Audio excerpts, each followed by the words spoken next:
ಮೊಟ್ಟೆ ತಿಂದರೆ ಕ್ಯಾನ್ಸರ್ ಬರುತ್ತಾ, ಹಾಲು ಕುಡಿದ್ರೆ ಕ್ಯಾನ್ಸರ್ ಬರುತ್ತಾ? ಮೊಟ್ಟೆ ತಿಂದರೆ ಕ್ಯಾನ್ಸರ್ ಬರುತ್ತೆ ಅಂತಲ್ಲ, ಬಟ್ ಕ್ಯಾನ್ಸರ್ ಬರೋಕ್ಕೆ ಮೊಟ್ಟೆಯಲ್ಲಿ ಕಂಡು ಬರ್ತಾ ಇರೋ ಇಂತಹ ಕೆಲವೊಂದು ಎಲಿಮೆಂಟ್ಸ್ಗಳು ಕಾರಣ ಆಗಬಹುದು. ಆಗದೇ ಇಲ್ಲ ಅಂತ ಡಾಕ್ಟ್ರುಗಳು ಹೇಳ್ತಾ ಇಲ್ಲ, ಆಗಬಹುದು.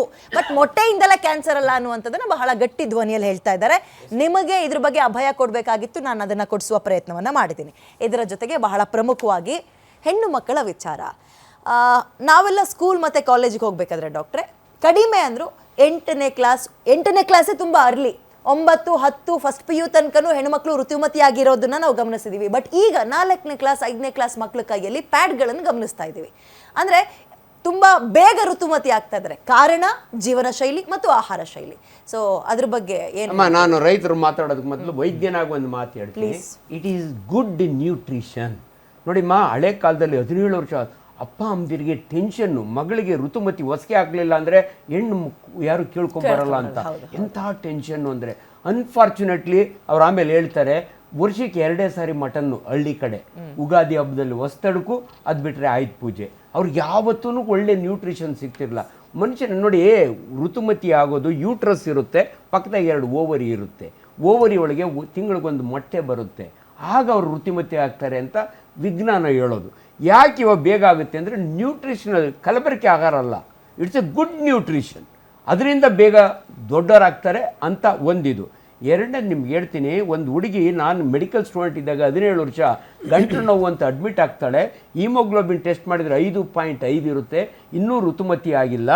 ಆಕೆಗೆ 2 ಬಾಟಲ್ ಬ್ಲಡ್ ಕೊಡ್ತೀವಿ, ಅವಳು ಆಪ್ರೇಷನ್ಗೆ ಮೊದಲೇ ಬ್ಲೀಡಿಂಗ್ ಆಗುತ್ತೆ ಅಂದರೆ ಋತುಮತಿ ಆಗ್ತಾಳೆ. ಇದು ಸುದ್ದಿ ಹೆಂಗೆ ಹತ್ಬಿಡ್ತು ಅಂದರೆ, ನಂಜನಗೂಡು ಹತ್ರ ಒಂದು ಹಳ್ಳಿ ಒಳಗೆ ಮೈಸೂರಿಗೆ ಕರ್ಕೊಂಡೋಗಿ ಅಲ್ಲೊಬ್ಬ ಡಾಕ್ಟ್ರ್ ಇದ್ದಾನಂತೆ, ಗಂಟ್ಲು ಆಪ್ರೇಷನ್ ಮಾಡಿದರೆ ಋತುಮತಿ ಆಗ್ತಾರಂತ ಕ್ಯೂ. ಬಟ್ ಆ್ಯಕ್ಚುಲಿ 2 ಬಾಟಲ್ ಬ್ಲಡ್ ಕೊಟ್ಟಿದ್ದಕ್ಕೆ ಅವಳು ನ್ಯೂಟ್ರಿಷನಲ್ ಸ್ಟೇಟಸ್ ಇಷ್ಟು ಜನಗಳಿಗೆ ಅರ್ಥ ಆಗಲಿ ಅಂತ ಹೇಳ್ತೀನಿ. ದಯವಿಟ್ಟು ಅವರು ಆಡ್ ಮಾಡ್ತಾರೆ. ಹೆಣ್ಣು ಮಕ್ಕಳು ಇವತ್ತು ಯಾಕೆ, ಅದಕ್ಕೆ ದಯವಿಟ್ಟು ನಿಮ್ಮ ಮಕ್ಕಳನ್ನ ಚೆಬ್ಬಿಯಾಗಿ ಬೆಳೆಸಬೇಡಿ. ಮೊದಲು ಮಕ್ಕಳು ಒಂದು ಆಡ್ ಆನ್ ಮಾಡ್ತೀನಿ ಡಾಕ್ಟ್ರೆ. ಮೊನ್ನೆ ಒಂದು ರಿಪೋರ್ಟ್ ಓದ್ತಾ ಇದ್ದೆ ನಾನು. ಇದೇ ಹಿಂದಿನ ಕಾಲದಲ್ಲಿ ಒಂದು ಕುಟುಂಬಕ್ಕೆ ಹಬ್ಬ ಅಂದ್ರೆ ಇಡೀ ವರ್ಷಕ್ಕೆ 5 ರಿಂದ 6 ಲೀಟರ್ ಎಣ್ಣೆ ಸಾಕಾಗ್ತಾ ಇತ್ತು, ಇಡೀ ವರ್ಷಕ್ಕೆ ಒಂದು ಕುಟುಂಬಕ್ಕೆ. ಈಗ ನಾವು ಅದನ್ನ 2 ರಿಂದ 3 ತಿಂಗಳಿಗೆ ತಗೊಳ್ತಾ ಇದೀವಿ, ಅಥವಾ ಇಡೀ ವರ್ಷಕ್ಕೆ ಬಳಸುವ ಆಯಿಲ್ 6 ರಿಂದ 7 ಪಟ್ಟು ದೊಡ್ಡದಾಗಿದೆ. ಉಗಾದಿಗೆ ಅಥವಾ ದೀಪಾವಳಿಗೆ, ಕ್ರಿಸ್ಮಸ್ಗೆ ಮಾಡ್ತಾ ಇದ್ದ ಹಬ್ಬದ ಊಟಗಳು ನಮ್ಮಲ್ಲಿ ವಾರಕ್ಕೆ 4 ರಿಂದ 5 ಸಲ ಬದಲಾವಣೆ ಏನಾಗ್ತಾ ಇದೆ ಆಹಾರದಲ್ಲಿ. ನಾವು ಅದಕ್ಕೆ ಮನುಷ್ಯನ ವೆಯ್ಟ್ ಜಾಸ್ತಿ ಆಗ್ತದೆ, ಕೊಲೆಸ್ಟ್ರಾಲ್ ಜಾಸ್ತಿ ಆಗ್ತಿದೆ, ಬೇಗ ಹಾರ್ಟ್ ಅಟ್ಯಾಕ್ ಆಗ್ತಾ ಇದೆ. ತುಂಬಾ ಜನ ಸಾವು ನೋವಿಗೆ ಈ ಹಬ್ಬಗಳೇ ಕಾರಣ. ಅದಕ್ಕೆ ನಮ್ಮಲ್ಲಿ ಒಂದು ತುಂಬಾ ಚೆನ್ನಾಗಿದೆ, ಹಬ್ಬ ಬೇಡ ಉಪವಾಸ ಬೇಡ, 2 ಬೇಡ ಅಂತೀವಿ. ಅವ್ರೇನು ಆಡ್ ಮಾಡ್ತೀನಿ ಅಂತಿದ್ರು ಋತುಮತಿಗೆ. ಮೇಡಮ್, ಏನಾಗಿದೆ, ನಮ್ಮ ಹಿಂದಿನ ಕಾಲದಲ್ಲಿ ನಾವು ಹಳ್ಳಿನಲ್ಲಿ ಏನು ಸಿಗ್ತಾ ಇದೆಯೋ ಆ ಫುಡ್ಡು ತಿನ್ಕೊಂಡು ಮನೆಯಲ್ಲಿರ್ತಕ್ಕಂಥದ್ದು ಜೀವನ ಮಾಡ್ತಾಯಿದ್ರು. ಈಗೇನಾಗಿದೆ, ಬರ್ತಾ ಏನಾಗಿದೆ, ಎಲ್ಲ ಕಡೆ ಕಣ್ಣಲ್ಲಿ ನೋಡ್ತಾ ಇರ್ತೀವಿ, ಒಳ್ಳೊಳ್ಳೆ ಹೋಟೆಲ್ ನೋಡ್ತೀವಿ, ಮನೇಲಿ ಅದೇ ಥರ ಮಾಡೋಕ್ಕೆ ಶುರು ಮಾಡ್ತೀವಿ. ನಾವು ಹೋಟೆಲ್ಲಿ ಏನು ತಿಂದು ಟೇಸ್ಟ್ ನೋಡಿರಿ ಮನೇಲಿ ಬರ್ತೀವಿ. ವಾರಕ್ಕೆ ನಾವು ಹುಡುಗರಲ್ಲಿ ಮನೆಯಲ್ಲಿ ತಿಂತಿದ್ದು ಅಂತ ಚಿಕನ್ನು ಮಟನ್ ಆಗ್ಬೋದು, ವರ್ಷಕ್ಕೆ 2 ಸಲ 3 ಸಲ ಅಷ್ಟೇ. ಈಗ ವಾರಕ್ಕೆ 3 ರಿಂದ 4 ಸಲ ತಿಂದರೆ ಎಲ್ಲಿ ಹೋಗ್ತದೆ ಅದು? ಆ ಫ್ಯಾಟ್ ಎಲ್ಲಿ ಹೋಗ್ತದೆ? ಬೆಳವಣಿಗೆ ಆಗಿ ಏನಾಗ್ತದೆ, ಗ್ರೋತ್ ಜಾಸ್ತಿ. ಅನ್ನ ಮಾಡ್ತಾ ಇದೆ ವರ್ಷಕ್ಕೆ 2 ಸತಿ 3 ಸತಿ ಅಷ್ಟೇ. ಹೌದು, ಬರೀ ಮುದ್ದೆ, ರಾಗಿ ಮುದ್ದೆ, ಆ ಕಡೆ ಜೋಳದ ರೊಟ್ಟಿ ಅಷ್ಟು ಬಿಟ್ರೆ ನಾವೆಲ್ಲ ಅನ್ನ ನೋಡ್ತಿದ್ವಿ. ಆಮೇಲೆ ಮನೇಲಿ ಬೆಳ್ತಕ್ಕಂಥ ದಿನಸಿ. ಇವಾಗ ಅದನ್ನೇನಾದ್ರು ಟಿವಿಲಿ ಹೇಳ್ಬಿಟ್ರೆ ಇವು ಬಡವರು ಅನ್ಕೋತಾರೆ. ಬಡವರಲ್ಲ, ಅದೇ ಸತ್ಯ, ಅದೇ ನಿತ್ಯವಾದ ಫುಡ್, ಅದೇ ಒಳ್ಳೆ ಫುಡ್ ಅದು. ಇವಾಗ ಯಾರು ಬಡವ್ರ ಫುಡ್ ಮಾಡ್ತಾರೆ, ಅದೇ ಡಯಟ್. ಈಗ ಆರೋಗ್ಯವಾಗಿರ್ತಾರೆ. ಈಗ ರಾಗಿ ತಿನ್ನಿ ಅನ್ನೋದೇ ಡಯಟ್. ಹೌದು, ಮತ್ತೆ ನವಣೆ ತಿನ್ನಿ ಅನ್ನೋದೇ ಡಯಟ್. ಮೇಡಮ್, ನಾನು ಇವಾಗ ಇಲ್ಲಿ ಬರಕ್ ಮೊದಲು ಉಪವಾಸ ಮಾಡಿ ಅನ್ನೋದು ಒಳ್ಳೇದು. ಮುಂಚೆ ಉಪವಾಸ ಮಾಡ್ತಾ ಇದ್ರು ಅನ್ನೋದು ಈಗ ಗೊತ್ತಾಗ್ತದೆ. ಮುಂಚೆ ಏನಾಗಿತ್ತು, ಹಿಂದೆ ಏನು ರಾಗಿ ಸಿಗದಿದ್ದ ಕಾರಣ ನವಣೆ ಸಜ್ಜೆ ತಿಂತಾ ಇದ್ರು. ಇವತ್ತು ಸಿರಿಧಾನ್ಯಗಳೇ ಬಹಳ ಇಂಪಾರ್ಟೆಂಟ್ ಆಗಿದೆ. ಮಿಲ್ಲೆಟ್, ಆ ಮಿಕ್ಸ್, ಈ ಮಿಕ್ಸ್, ಅದು ಕಂಪನಿಗಳೇ ಶುರುವಾಗಿದ್ದಾವೆ.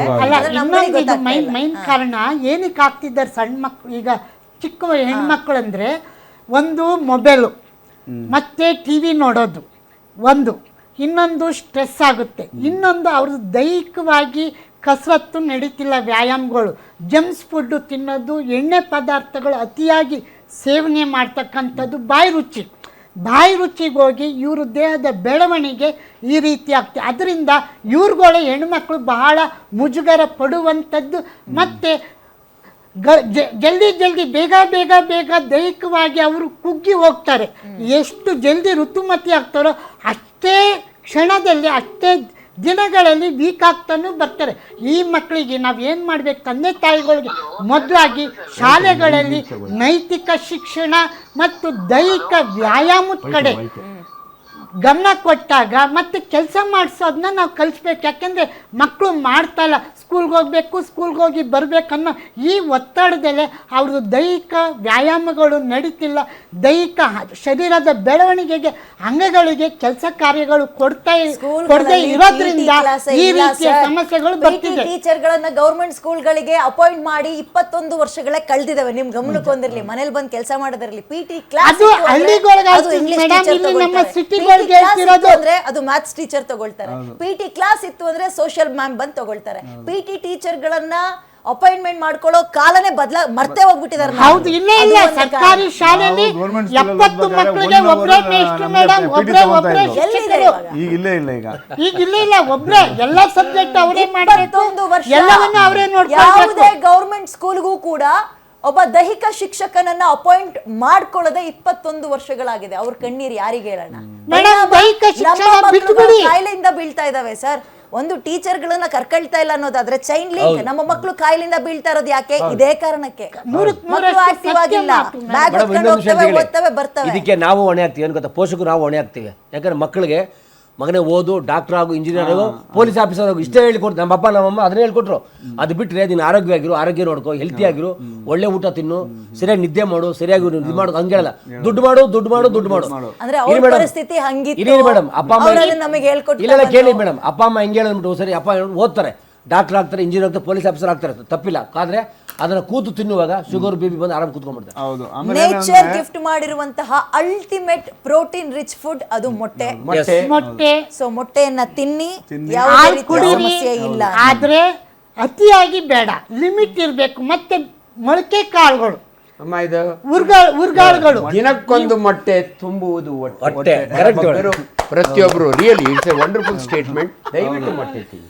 ಹಂಗಾಗಿ ಆದ್ರೆ ಮಾರ್ತಕ್ಕಂಥ ಮೊಟ್ಟೆ ಅಂಗಡಿಗಳು ಇಟ್ಟಿರ್ತಾರಲ್ಲ, ಹಳೆ ಮೊಟ್ಟೆಗಳು ಇರುತ್ತೆ, ಸೀಳಾಗಿರುತ್ತೆ, ಒಡೆದೋಗಿರೋ ಮೊಟ್ಟೆಗಳನ್ನ ನೋಡಿ ಅದನ್ನೇ ತಗೊಳ್ತಿದ್ದಾರೆ. ಅದರಿಂದ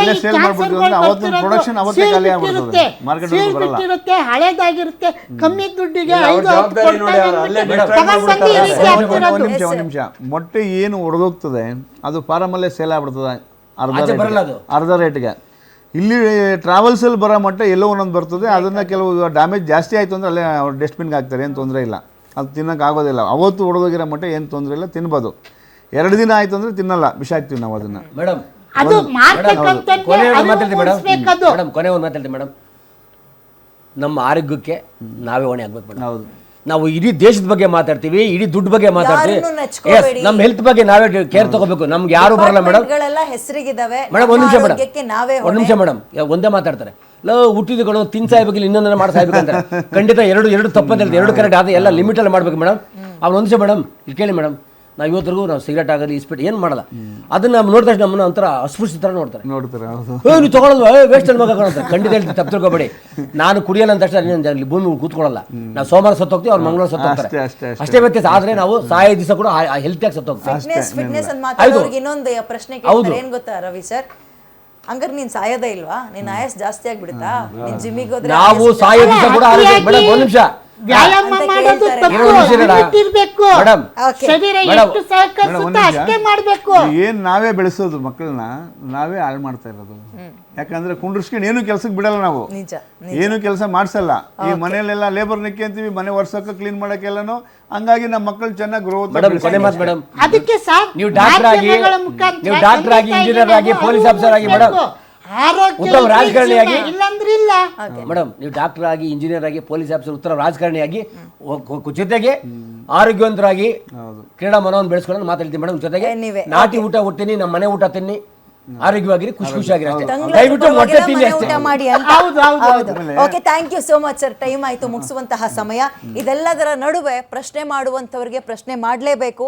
ಮೊಟ್ಟೆ ತಿನ್ನಿ ಕ್ಯಾನ್ಸರ್ ಬರಲ್ಲ ಅಂತ ಅವ್ರು ಹೇಳಿದ್ರು, ಖಂಡಿತ ಒಪ್ಕೊಳ್ಳೋಣ.